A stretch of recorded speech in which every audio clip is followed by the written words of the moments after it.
Bom dia, irmãos. Então vamos começar nosso devocional de hoje. Vamos ler então Gálatas capítulo 2. Até agora nós lemos já o capítulo 1. Nós fizemos uma contextualização lá no livro de Atos, onde nós vimos qual o contexto da igreja, da fundação da igreja da Galácia, das igrejas da Galácia. Na verdade são 4 grandes cidades que o apóstolo Paulo, junto com a equipe missionária, passaram por essas cidades, deixando ali igrejas, estabelecendo presbíteros também, para que depois eles continuassem o trabalho que Paulo e Barnabé e também outros da equipe missionária começaram ali. Mais tarde, Paulo volta para a cidade de Antioquia da Síria, que era a cidade onde ficava a igreja que o enviou lá para as regiões da Ásia Menor, e mais tarde também o enviou para a Europa. E quando ele volta para lá, ele recebe então relatórios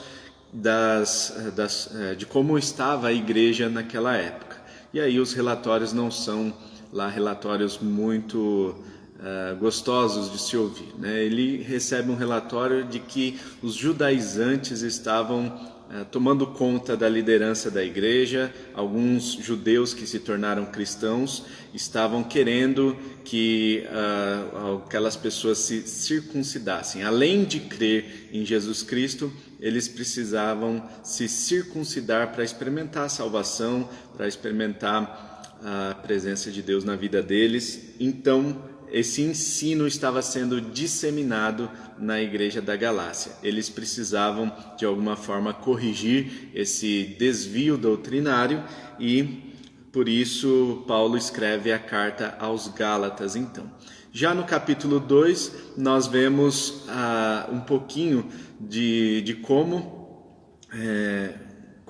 esse problema da circuncisão estava se tornando algo muito sério, e aí nós vamos ler aqui o que passou a acontecer, Então, 14 anos depois, a partir do versículo 1, 14 anos depois, subi novamente a Jerusalém, dessa vez com Barnabé, levando também Tito comigo.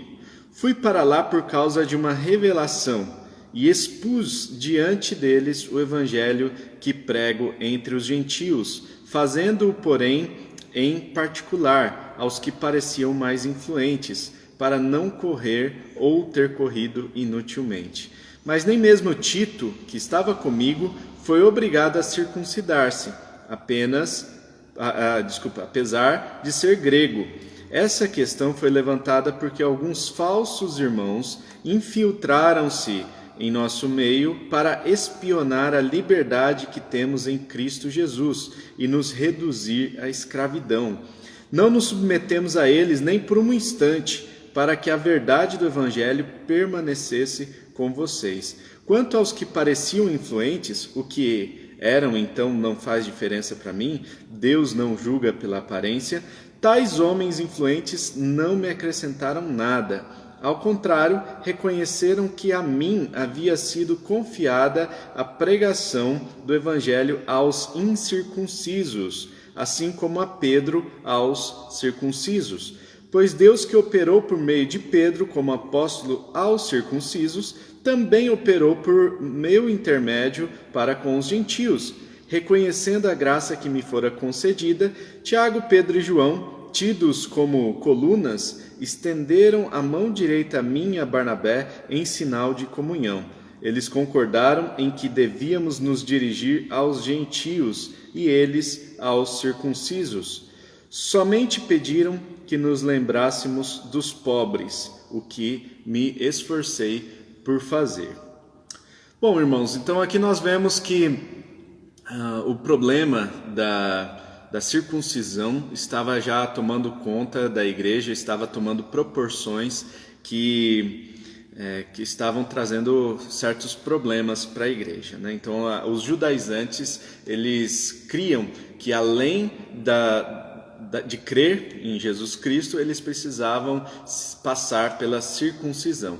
A circuncisão, imagino que todos já devam saber, é então um sinal feito no homem para que ele lembrasse, né? Ele era um sinal da aliança que foi ordenado por Deus ao próprio Abraão, né? E esse sinal de aliança era como se fosse um lembrete da aliança que aquele homem tem com Deus, que ele pertencia a Deus.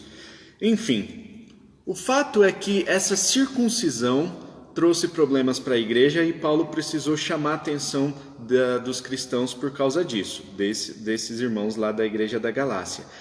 Circuncisão ou incircuncisão de nada vale. A gente vai ver isso lá no capítulo 6, quando Paulo vai falar que para ele pouco importa se é circunciso ou não. Ele inclusive fala aqui de Tito, que Tito não precisou passar pela circuncisão. Quando ele vai até os apóstolos, ele leva Barnabé, na verdade, que apresentou Paulo para os apóstolos, ele leva Tito consigo. E Tito não havia passado pela circuncisão, ou seja, a circuncisão em si ou a incircuncisão de nada vale. E tem pessoas hoje em dia que ficam criando leis, criando mecanismos para colocar um jugo pesado demais sobre as pessoas, né? Por exemplo, igrejas que criam, né, que falam que não pode depilar o sovaco, não pode fazer isso, não pode fazer aquilo, né? Vão colocando julgos pesados sobre as pessoas, tem que se vestir de tal maneira ou não pode se vestir de tal maneira, acrescentando coisas à palavra de Deus para que a pessoa experimente a salvação. E a verdade do Evangelho, nós já falamos isso, né? A verdade do Evangelho é muito simples. Cristo morreu pelos nossos pecados e foi sepultado e ressuscitou ao terceiro dia. É isso que precisa estar gravado nas nossas mentes e corações. Ou seja, tudo que é além disso, tudo que é imposto além disso, é algo colocado pelo homem.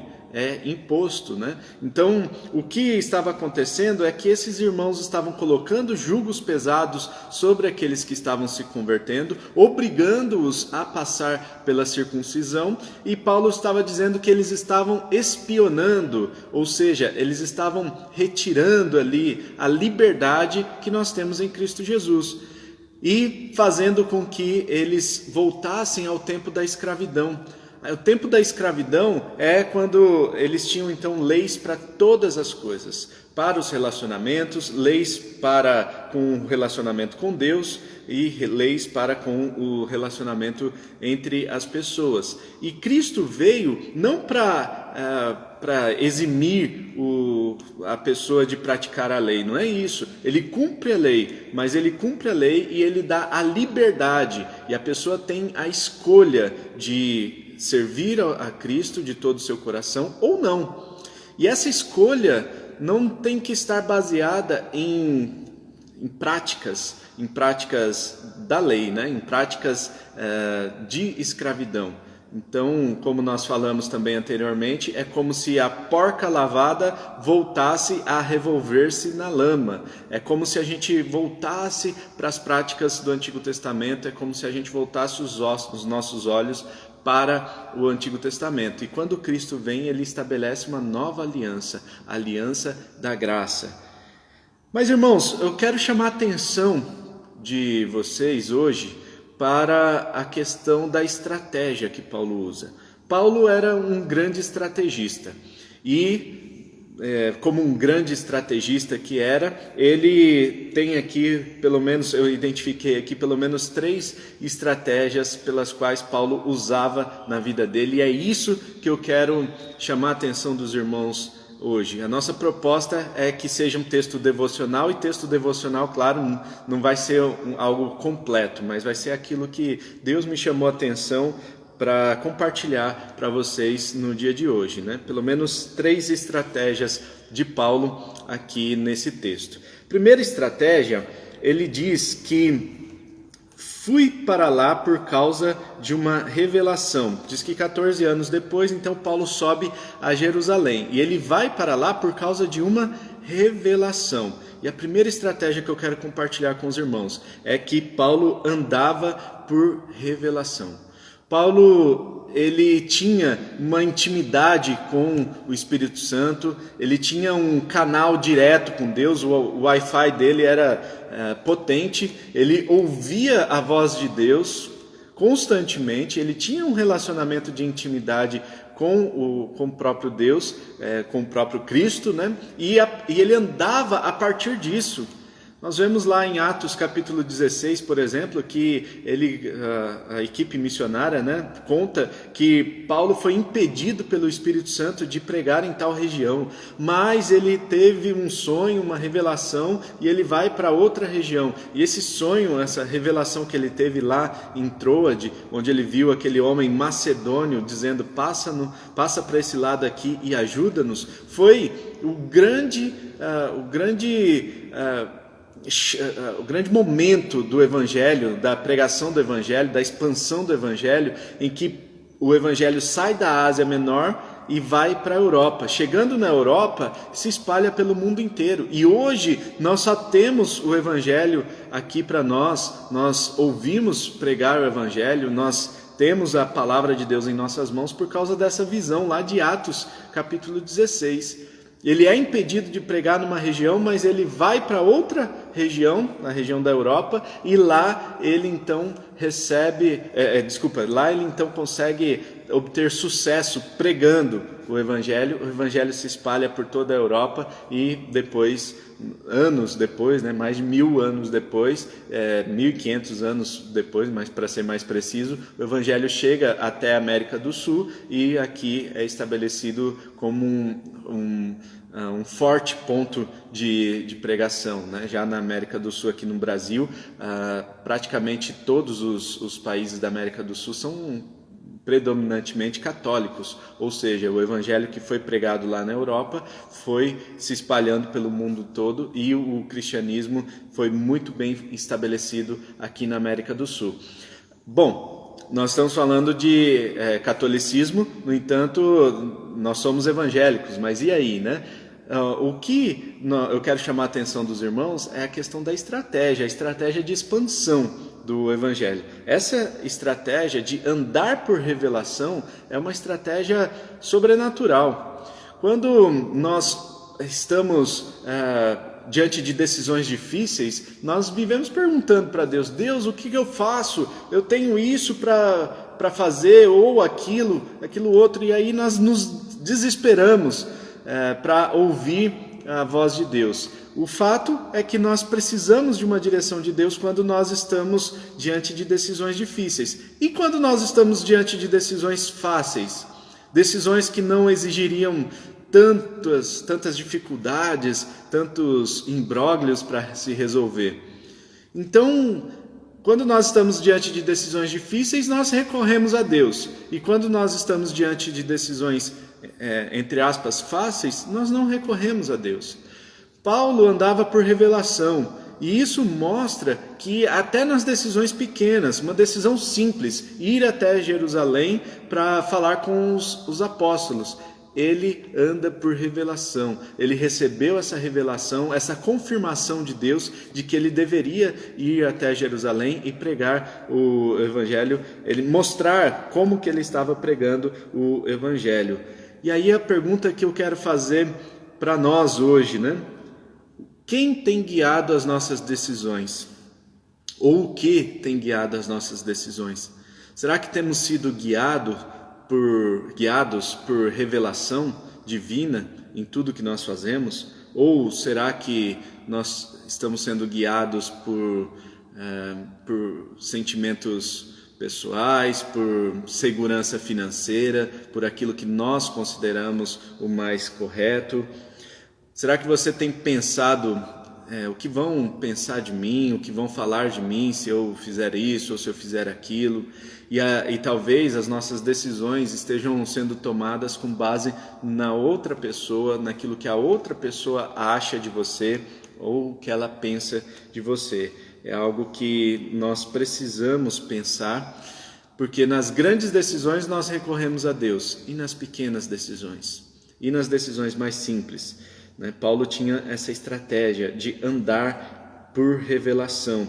E o mundo, irmãos, o mundo promove ruídos para que nós não andemos por revelação, para que atrapalhe a nossa comunicação com Deus e nos impeça de ouvir a voz de Deus nessas pequenas coisas. Nós nos envolvemos em muitos ativismos, né? Atividades, às vezes até sem propósito, porque a gente acha que está ouvindo a Deus. E, na verdade, né, a gente precisa se aquietar, a gente precisa abrir os nossos ouvidos espirituais, nos colocarmos diante de Deus, nos colocarmos na presença de Deus, para que ouçamos a Deus até mesmo nas pequenas coisas. E tem algumas falácias correndo até mesmo dentro das igrejas, tem algumas mentiras correndo por aí, né? Meias verdades, na verdade, né? Meias verdades, dizendo que a gente não precisa ouvir a Deus nas pequenas coisas. Aquilo que está diante de nós é aquilo que a gente precisa fazer. Enfim, várias mentiras que estão sendo colocadas na nossa mente e são instrumentos de Satanás para que a gente bloqueie a nossa mente, para que a gente não ouça a voz de Deus, ainda que nessas pequenas decisões, nessas pequenas coisas do dia a dia. Irmãos, nós precisamos andar por revelação, nós precisamos andar pelo sobrenatural. E a experiência que nós temos sobrenaturalmente vai fazer com que a gente ande no natural, aqui na terra. Vai fazer com que a gente tome decisões baseadas em experiências sobrenaturais, em experiências que Deus falou conosco, que Deus nos dirigiu. Pode parecer meio estranho, mas Deus fala conosco sim, e nas pequenas coisas. Então nós precisamos estar atentos e parar de ouvir os ruídos ao nosso redor para que ouçamos a voz de Deus. Amém? Então essa é a primeira estratégia que eu quero compartilhar com os irmãos. A primeira estratégia de Paulo é andar por revelação, que nós possamos andar hoje por revelação e não por aquilo que nós acreditamos ser a melhor coisa. Segunda estratégia, Paulo tinha uma estratégia de pregação, né? E a pregação dele era, em primeiro lugar, para os mais influentes. Então ele diz aqui que ele procurou, em particular, aos que pareciam mais influentes, para não correr ou ter corrido inutilmente. Olha só que estratégia interessante. Paulo identificava então alguns líderes dentro da congregação e ele ia até esses líderes pregar o evangelho para esses líderes. Olha que estratégia interessante, porque ele pensava o seguinte: de que adianta eu pregar aqui para uma multidão de gente e depois essas pessoas não terem um suporte? De que adianta eu pregar aqui para uma multidão de gente, um monte de gente se converte e essas pessoas não têm um suporte pós-conversão? Então Paulo queria estabelecer liderança. Paulo tinha uma estratégia, ele tinha uma visão de chegar num lugar, procurar pessoas influentes, pessoas que tinham uma certa liderança, para que essas pessoas experimentassem o evangelho, tivessem as suas vidas transformadas e depois pudessem ser colunas na igreja, pudessem ser presbíteros na igreja, pudessem ser grandes pessoas que sustentassem a igreja na ausência de Paulo. Essa estratégia é muito interessante, porque tem muita gente dizendo que a gente precisa se atentar aos pobres, que a gente precisa pregar aos pobres, e é verdade que a gente precisa pregar aos pobres. Olha só, no versículo 9, reconhecendo a graça que me fora dada, Tiago, Pedro e João, tidos como colunas, estenderam a mão direita a mim e a Barnabé em sinal de comunhão. Eles concordaram em que devíamos nos dirigir aos gentios, eles aos circuncisos. Ou seja, Paulo e Barnabé então já tinham essa estratégia de pregar aos gentios, aos incircuncisos. Já os apóstolos pregavam aos circuncisos. Somente pediram que nos lembrássemos dos pobres, o que me esforcei por fazer. Então Paulo tinha uma estratégia de pregar principalmente para os ricos, principalmente para as pessoas que eram mais influentes, políticos, etc.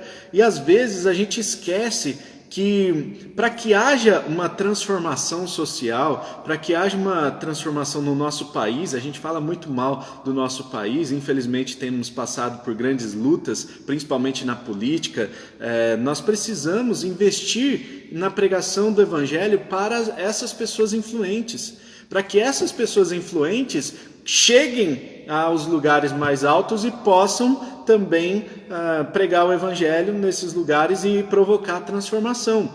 Eu não estou falando que a gente precisa esquecer dos pobres, não é isso. Eu estou falando da estratégia de Paulo. Paulo era um estrategista, então ele se esforçava para pregar para os pobres, mas ele pregava principalmente para os líderes da sociedade, para as pessoas que pareciam ser mais influentes. Depois ele diz que esses que pareciam ser mais influentes também não acrescentaram nada, porque Deus não olha esse tipo de coisa. Isso é verdade, mas nós vemos a estratégia. Isso é importante, irmãos. A estratégia na pregação, a estratégia para falar de Jesus, a estratégia para ganhar uma pessoa para Jesus. O Evangelho é para todos e esse é o princípio universal que nós não podemos descartar. O Evangelho é para todos, pobres, classe média, ricos, todos, sem exceção. E o papel da igreja não é fazer discriminação de pessoas, mas o papel da igreja é pregar o Evangelho para todas as pessoas. O nosso papel é pregar o Evangelho para todas as pessoas de forma acessível, de forma que todos possam ter uma experiência com Deus.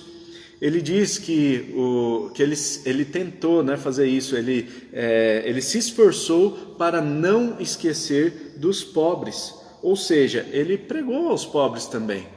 Além de ter a estratégia de pregar aos mais influentes, ele pregou também aos pobres. Interessante o texto de João, capítulo 12, versículo 8, que diz que Jesus disse, os pobres vocês sempre terão consigo. Ou seja, a classe pobre a gente sempre vai ter ao nosso redor. Mas aí Jesus diz assim, ela é aquele episódio de Marta e Maria, Então Maria naquele momento estava quebrando um vaso de perfume, algo muito valioso que valia 300 denários naquela época, Então seria equivalente a 300 dias de trabalho. 300 dias de trabalho, vamos pensar aí em torno de 30 mil reais. Um vaso de perfume muito caro, e aí de repente ela quebra esse perfume sobre Jesus, lava os pés de Jesus, enxuga com seus cabelos, e ela pratica ali uma adoração extravagante. E essa adoração promove uma indignação no coração de Judas, principalmente, Judas Iscariotes. Judas diz assim, puxa, se a gente vendesse esse perfume, a gente conseguiria muito dinheiro com isso. E, em vez disso, a pessoa quebra esse perfume, joga fora, desperdiça. E aí Jesus diz, não precisa se preocupar com dinheiro, não precisa se preocupar com os pobres, porque os pobres vocês sempre terão consigo.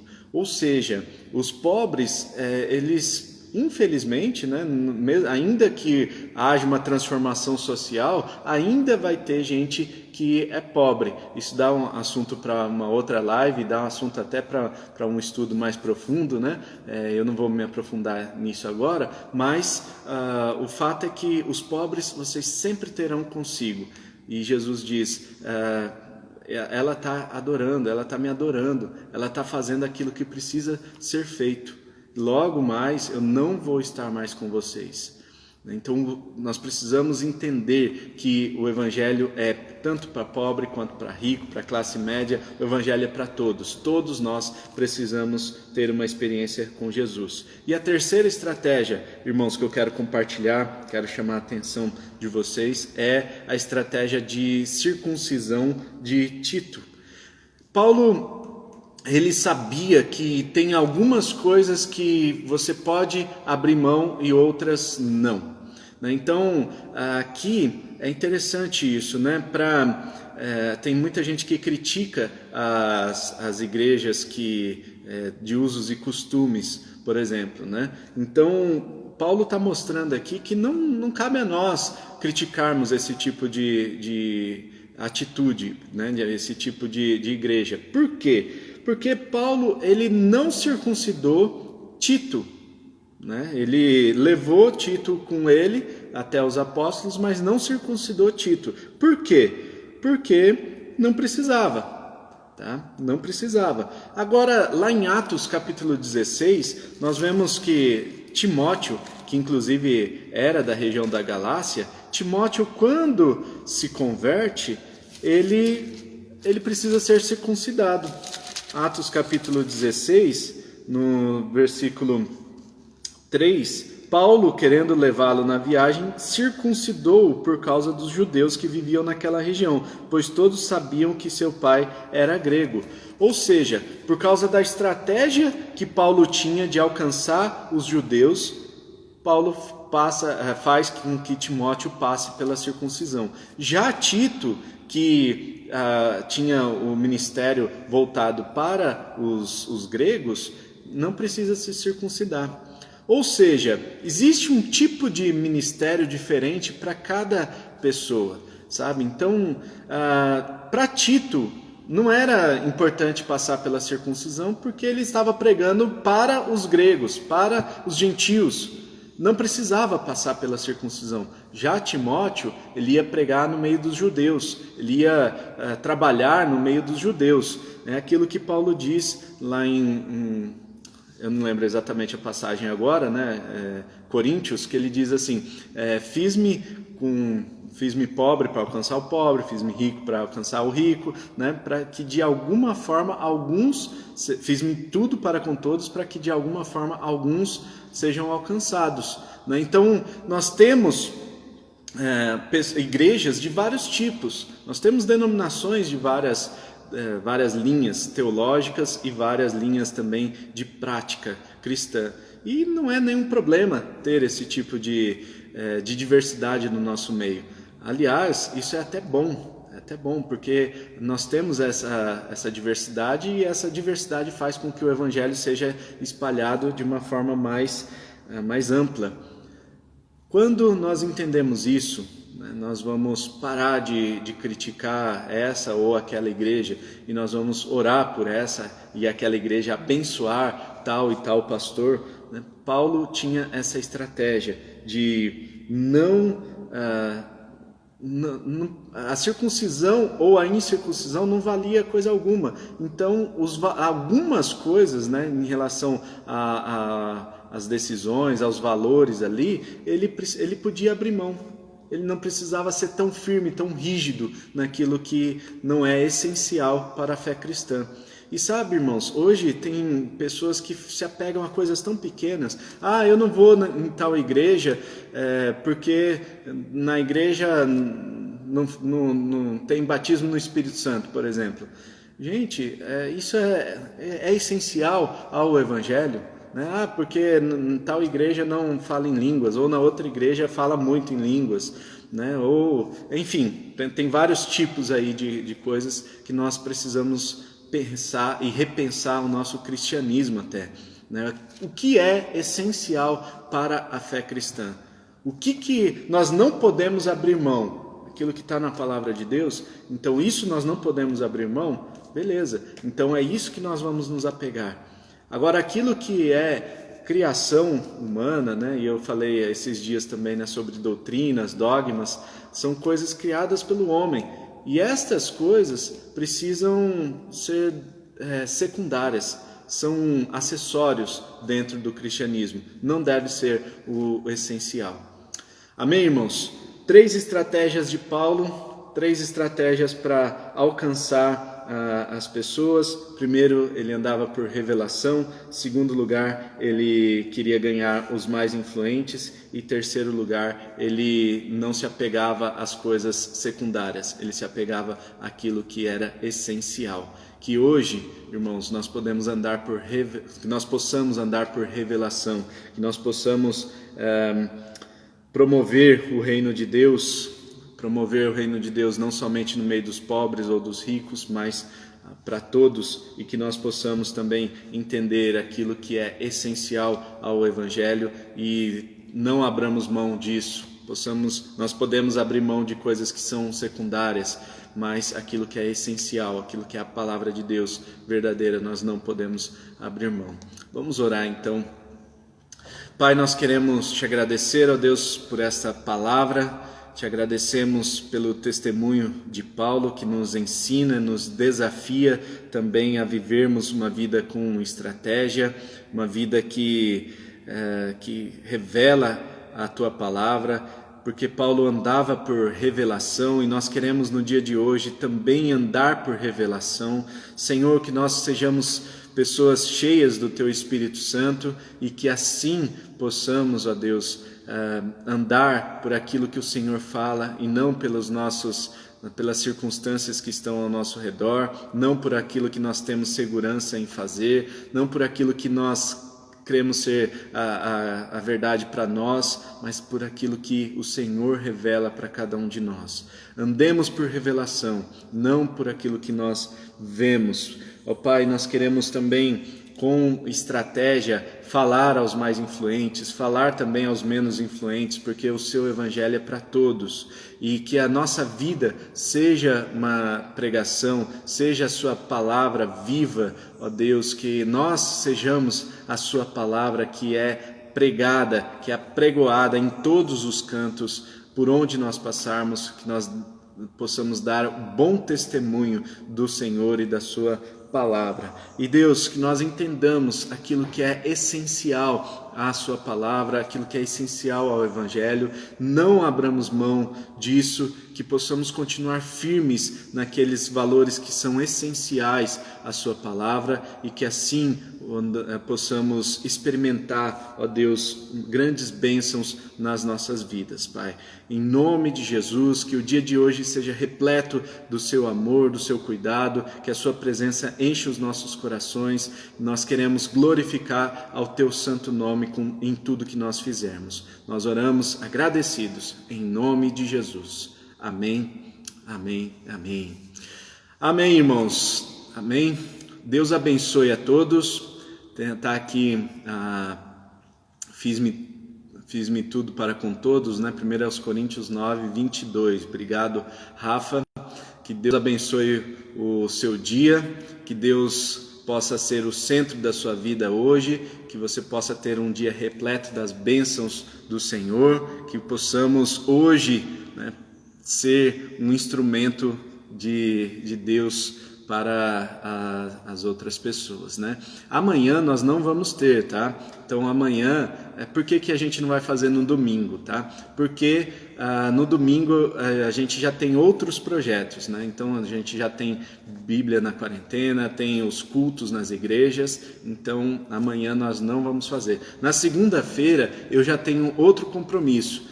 Então, às segundas, né? Às segundas-feiras eu não posso assumir esse compromisso com vocês de estar fazendo esse devocional, amém? Então, nós vamos aí falhar, né? Espero que você não falhe na leitura da palavra, no estudo da palavra, no domingo e na segunda. Na terça-feira, 6:30 da manhã, a gente volta para continuar então aqui o capítulo 2 de Gálatas, tá certo? Deus abençoe a todos. Saudações ao José Corintiano Moreira Alves, né, lá de Macau, na China. Prazer ter você aqui conosco. Moreira, um grande amigo que tem nos acompanhado há muito tempo. Deus abençoe. Deus abençoe também o pessoal de Manaus, o pessoal aqui de Pompeia, de São Bernardo. Legal, gente. Deus abençoe a todos. Tamo junto. Até terça-feira, em nome de Jesus.